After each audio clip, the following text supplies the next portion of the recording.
how to reduce being a control freak. And this you're hearing from somebody who used to be a control freak. Maybe I am at a lot of levels, but I have started to reduce it because my profession demanded me to do that.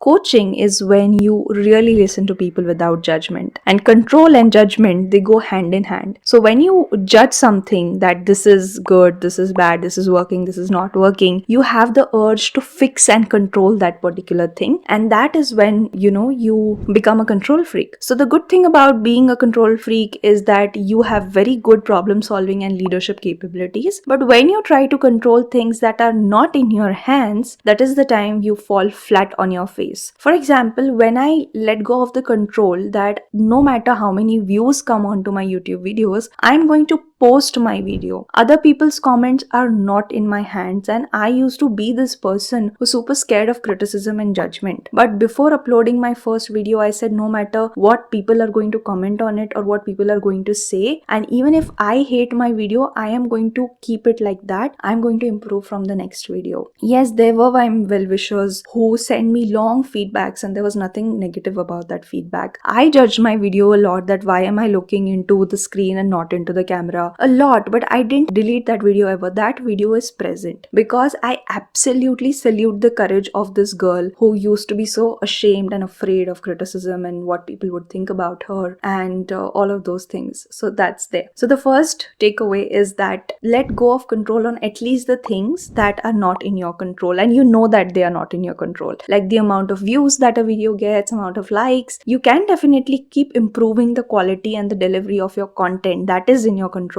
but the views that you get and the results that you will get are never in your control. The process is in your control. That's how it is. And when I go and I work out, instead of putting the pressure that I have to lose weight or I have to do this and that, I've started to put goals on the process. Like I have to go to the gym 4 times a week, and I made it a very playful and a fun activity by doing things that I really and absolutely enjoy. And there are certain CrossFit activities that are present at our gym. So these things have made that arena very playful for me. So when you actually learn to reframe control into playfulness, the whole process changes for you and it becomes much more fun. For example, instead of pushing my clients that you have to achieve this goals because they themselves are coming with huge and immense pressure, I help them actually reduce their pressure and give them a safe space so that they can experiment, learn without shame, with curiosity, and move forward. So these are some ways to do that. Now, the problem where is the biggest problem of control freaks is in their relationships, because the urge to prove yourself right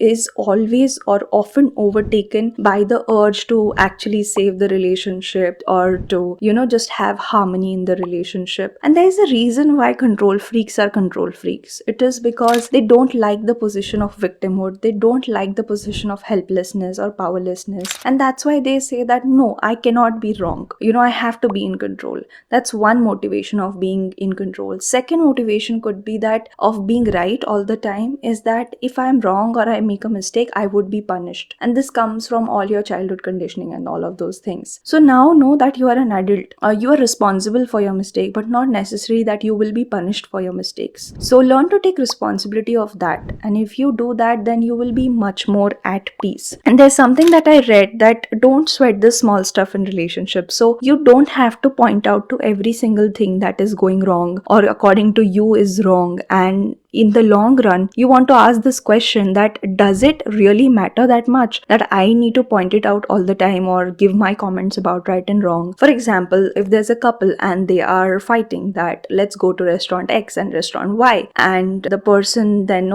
agrees, then the wife says nahi, Y restaurant only we are going to go, and they go to restaurant Y and the food is terrible. Now there are two things that the person X can do. They can actually be quiet and say that yeah, this restaurant was not that good, next time we will not go there or something like that. Or they can sit and say that I had told you that this restaurant is not good, so now you are wrong and I was right. We don't even know how the food was at restaurant X that day, but still, just because this has happened, you want to take that moment to prove your superiority. Now these incidences, they actually damage the relationships in the longer run. And you see, this whole conversation about restaurant X and Y, it doesn't even fit the long-term visions or goals of the couple. It has to do nothing with their long-term visions. But people still, sweat on these small stuff. And we don't even know when we are doing this all unconsciously. And they are actually deteriorating our relationships. So it's always a good thing to, if you want to maintain your teamwork, because whether you are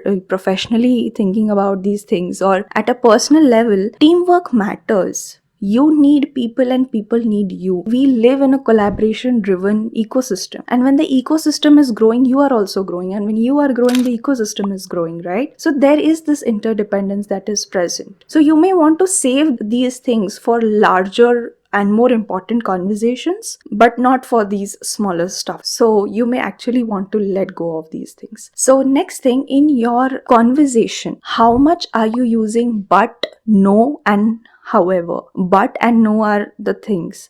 People who are control freaks or want to have more control, anybody asks anything, no. The first answer is no. No, you're not going to do that. No, you're not going to get it. No, we are not going to do that. So, especially this is a very prominent between children and parents also. And that is what the child also mirrors after he or she grows up, that no, I'm not going to listen to you. So, these things are just passed on and on and on. So, you may want to say that, okay, I hear this. Let me think about this and let me get back to you on this, or somewhere where you are actually opening up a conversation instead of saying no to it completely. Second thing, when you're using but, like, okay, this is fine, but this is my perspective. So when we say but, we are creating two opposite you versus me situations. You may want to use and in that conversation. So this is called communication fluency in leadership training and coaching, that you may want to make your communication your such a powerful tool that even if the other person is trying to get into power fight with you, that who is right and who is wrong, you choose to not get into that power fight and you choose to handle the situation very consciously. Now this takes a lot of work, but this is the doorway to liberation in relationships, where you're not wasting your energy on verbal battles and smaller things, because you want to save it for real good purposes that will foster harmony in your life and your relationships. So see you in the next video. For more such content, keep following my YouTube channel.